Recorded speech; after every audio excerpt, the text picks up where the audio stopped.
توبہ کرو تاکہ تم فلاح۔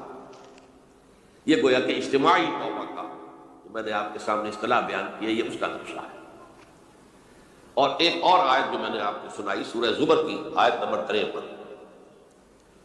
بعض لوگوں پر کچھ مایوسی طاری ہو جاتی ہے،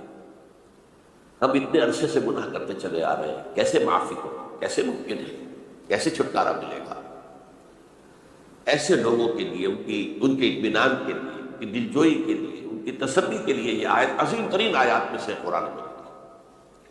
قل یا عبادی الذین اسرفوا علی انفسہم، اے نبی کہہ دیجئے اے میرے وہ بندو جنہوں نے اپنی جانوں پر ظلم کیا ہے، ظلم اٹھایا ہے، زیادتی۔ تم اگر گناہ کرتے رہے ہو تو اپنی جان پر ظلم کیا ہے، میرا تو کچھ نہیں بگڑا، اللہ تو غنی ہے، اس کی تو سلطنت میں کوئی کمی نہیں آتی۔ ایک حدیث قدسی میں الفاظ آئے ہیں، میرے بندو اگر تم سب کے سب، اولکم وآخرکم وانسکم وجنکم، تمام انس و جن اور اولین سے لے کر آخرین تک کسی بدترین انسان جیسے فاسق و فاجر ہو جائیں، سب ابلیس بن جائیں، تب بھی میری سلطنت میں کوئی کمی نہیں ہوگی۔ اور اگر تم سب کے سب اولین و آخرین اور انس اور جن سب مل کر جو متقی ترین انسان ہو سکتا ہے ویسے بن جاؤ، ابو بکر صدیق بن جاؤ، تب بھی میری سلطنت میں کوئی اضافہ نہیں ہوگا۔ تو اللہ تعالیٰ کا تو کچھ بگڑتا نہیں ہے، انسان گناہ کرتا ہے تو اپنا نقصان۔ قل یا عبادی الذین اسرفوا علی انفسہم، کہہ دیجئے اے نبی اے میرے وہ بندو جنہوں نے اپنی جانوں پر ظلم کیا ہے، ستم کیا ہے، ظلم اٹھایا ہے، لا تقنطوا من رحمت اللہ۔ میں آج بعض حدیثیں اس موضوع پر آپ کو سناؤں گا، عجیب چشم کشا حدیثیں۔ میں نے چونکہ اس موضوع پر گفتگو کرنی تھی تو میں نے کچھ اس مرتبہ احادیث کا تفحص کیا، تو واقعہ یہ ہے کہ بعض احادیث پڑھ کر خود میری جو ہے میرے علم میں اضافہ ہوا، ادھر میری توجہ آج تک نہیں گئی تھی۔ لا تقنطوا من رحمت اللہ، اللہ کی رحمت سے مایوس مت ہو، ان اللہ یغفر الذنوب جميعا، اللہ تعالیٰ تمام کے تمام گناہ معاف کرتا ہے۔ اللہ تعالیٰ کی قدرت ہے، اللہ کا اختیار ہے، اللہ کا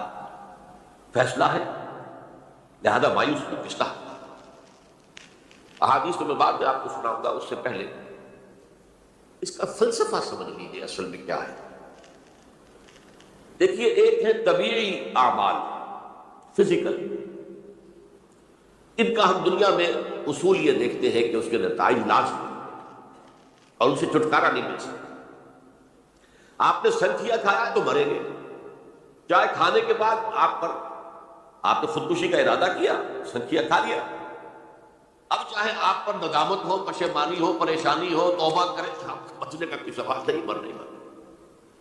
یہ کہ اللہ تعالیٰ جو ہے اپنی معجزانہ کسی قدرت سے اس عمل کا جو طبعی نتیجہ ہے اس کو نکلنے سے روک۔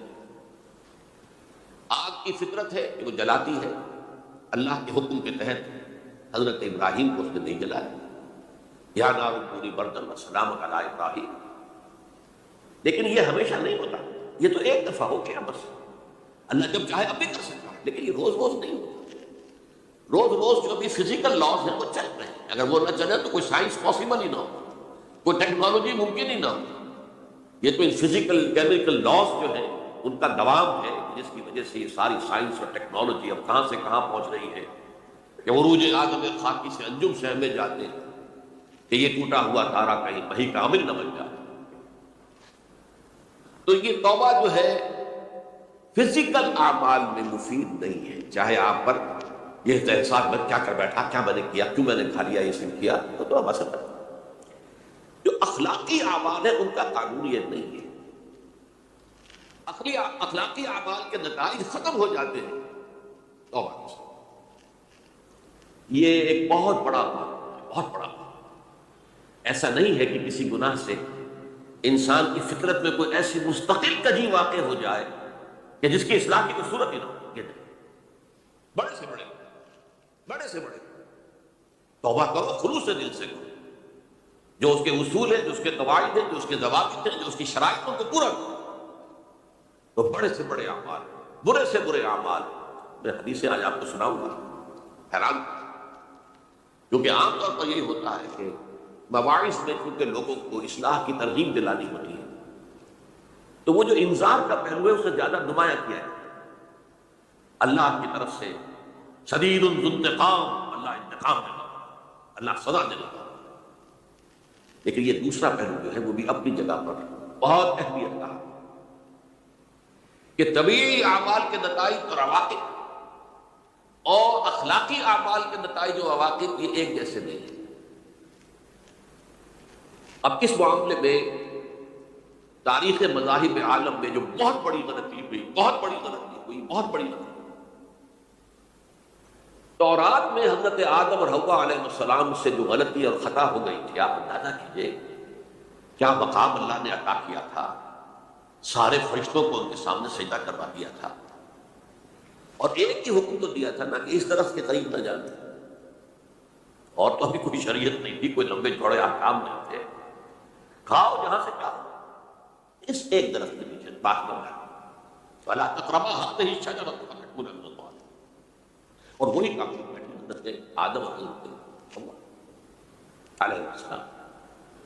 کتنا بڑا ہوگا، کتنا بڑا، لیکن قرآن نے وضاحت کر دی کہ آدم نے توبہ کی، اللہ نے معاف کر دیا۔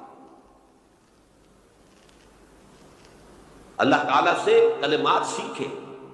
ندامت دل میں پیدا ہو گئی حضرت آدم، لیکن الفاظ نہیں تھے، کن الفاظ میں اللہ سے معافی مانگوں، مجھ سے خطا ہو گئی، بہت بڑی غلطی، وہ الفاظ بھی اللہ نے سکھا، فَتَلَقَّىٰ آدَمُ مِن رَبِّهِ کلمات، یہ ہے جس میں کہ وہ علامہ اقبال کا ایک شعر ہے ان کی نوجوانی کے دور کا، جس پر اب میں بھول رہا ہوں کہ داغ دہلوی تھے یا کوئی اور تھے کہ جنہوں نے علامہ سے کہا تھا میاں اس عمر میں اور یہ شعر، اس بڑی محفل میں بات آئی تھی کہ موتی سمجھ کے شان کریمی نے چن لیے قطرے جو تھے میرے عرق انفعال،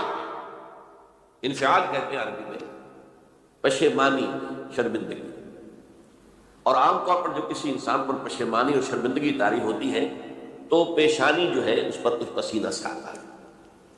تو قطرے جو تھے میرے عرق انفعال کے موتی سمجھ کے شان کریمی نے چن لیے، اللہ کی نگاہ میں ان کی اتنی قیمت، ان کی اتنی وقت میرے بندے نے پشیمانی اختیار کی ہے،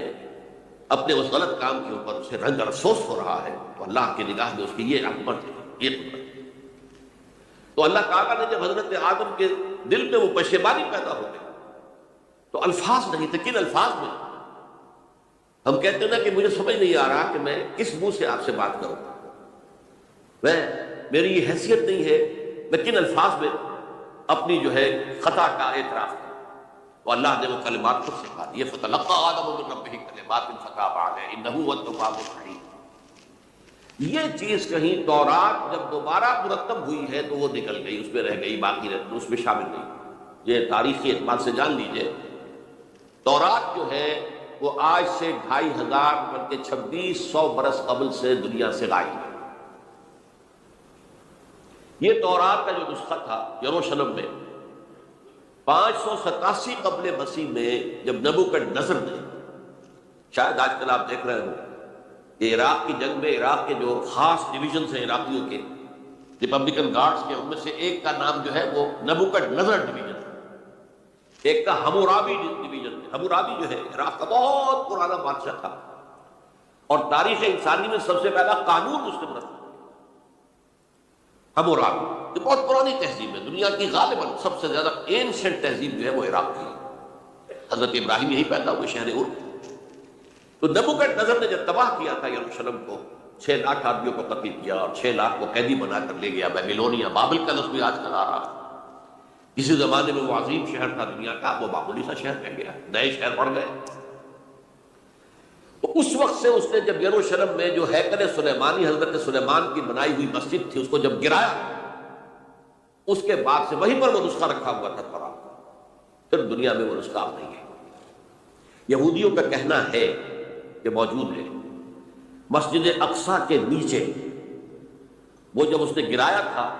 تو جو نیچے تہخانے تھے وہ نہیں گرے تھے، وہ محفوظ رہتے، اوپر ملبہ آ گیا، اور وہیں پر وہ تورات اور وہ تابوت سکینہ جس میں حضرت موسیٰ کا عصا بھی رکھا ہوا ہے اور بہت سے وہ من اور سلوہ کے بھی کچھ نمونے رکھے ہوئے ہیں، وہ تابوت سکینہ اس کا قرآن مجید میں سورہ بقرہ میں ذکر ہے وہ بھی موجود ہے